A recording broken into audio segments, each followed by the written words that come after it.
Assalamualaikum warahmatullahi wabarakatuh. Perkenalkan, nama saya Desi Ramadhani dengan NIM 200120027 dari kelas 3B khusus jurusan Teknik Informatika Fakultas Teknik Universitas Asahan. Baiklah, dengan video kali ini saya ingin memenuhi tugas perkuliahan saya dari mata pelajaran Sistem Operasi dengan dosen pengampu Bapak Khairul Saleh M.Com. Baiklah, langsung saja kita mulai. Tema saya kali ini adalah metode solusi permasalahan deadlock. Pembahasan yang pertama adalah algoritma Ostrich, yang kedua deteksi dan pemulihan deadlock, dan yang ketiga pencegahan deadlock. Pengertian dari deadlock ini adalah merupakan kondisi di mana ada lebih dari satu transaksi berada dalam keadaan menunggu untuk melakukan akses ataupun perubahan terhadap suatu item data yang rupanya sedang dikunci oleh transaksi lain yang juga sedang menunggu. Sedangkan algoritma Ostrich adalah mengabaikan masalah yang mungkin terjadi apabila solusi yang dilakukan tidak mempedulikan adanya masalah. Strategi ini berarti sama sekali tidak mengatasi deadlock atau sama sekali tidak ada metode yang diterapkan untuk mengatasi masalah deadlock. Strategi ini mengasumsikan bahwa deadlock jarang terjadi dibandingkan dengan komputer mengalami crash. Algoritma Ostrich ini dibagi menjadi dua pendekatan. Yang pertama, threshold. Metode ini berarti bahwa jika kondisi belum teridentifikasi, maka masalah yang sangat jarang terjadi dapat kembali terjadi.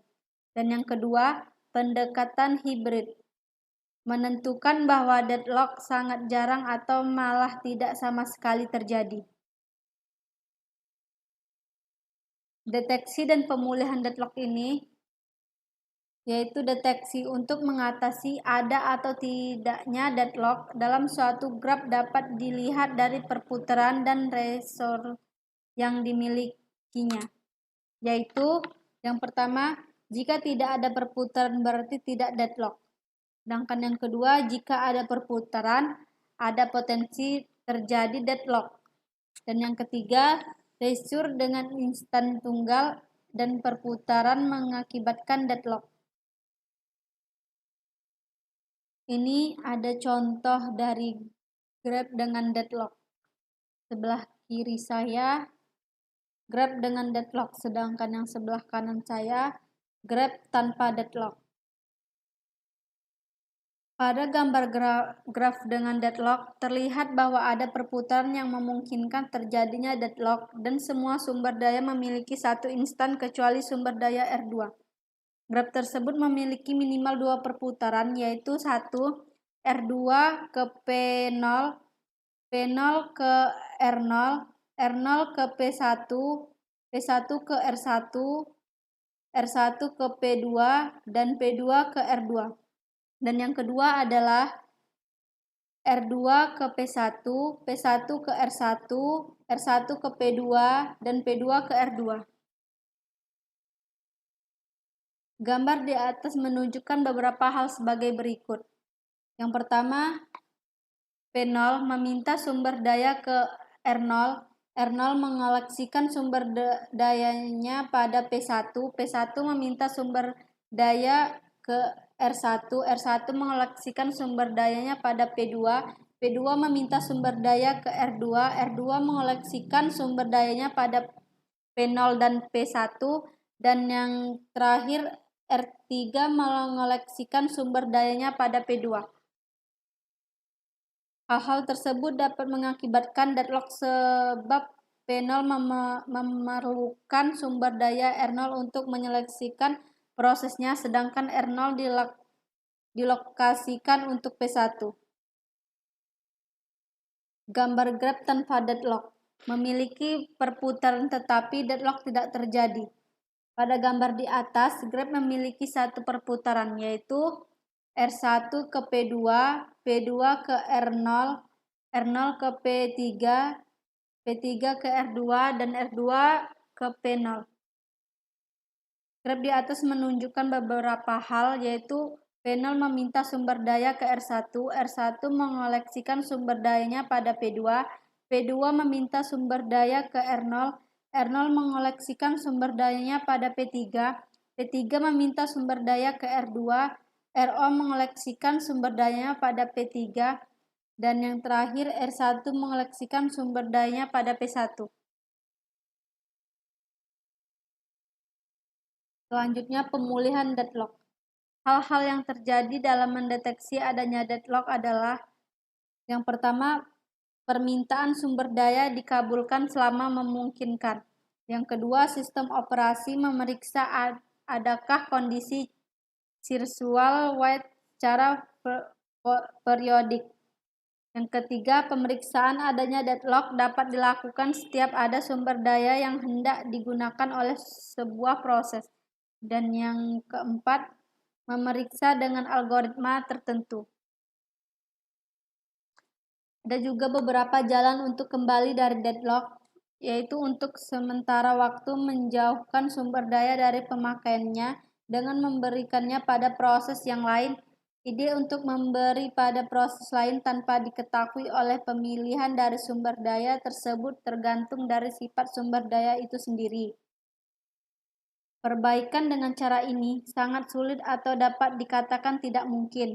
Cara ini dapat dilakukan dengan memilih korban yang akan dikorbankan atau diambil sumber dayanya untuk sementara. Tentu saja harus dengan perhitungan yang cukup agar waktu yang dikorbankan seminimal mungkin. Setelah itu, melakukan preemption dilakukan pengondisian proses tersebut dalam kondisi aman.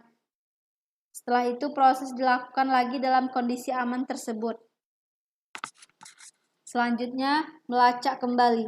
Setelah melakukan beberapa langkah preemption, maka proses utama yang diambil sumber dayanya akan berhenti dan tidak dapat melanjutkan kegiatannya. Oleh karena itu, dibentuklah langkah untuk kembali pada keadaan aman di mana proses masih berjalan dan memulai proses lagi dari situ. Kemudian lewat membunuh proses yang menyebabkan deadlock. Cara yang paling umum ialah membunuh semua proses yang mengalami deadlock.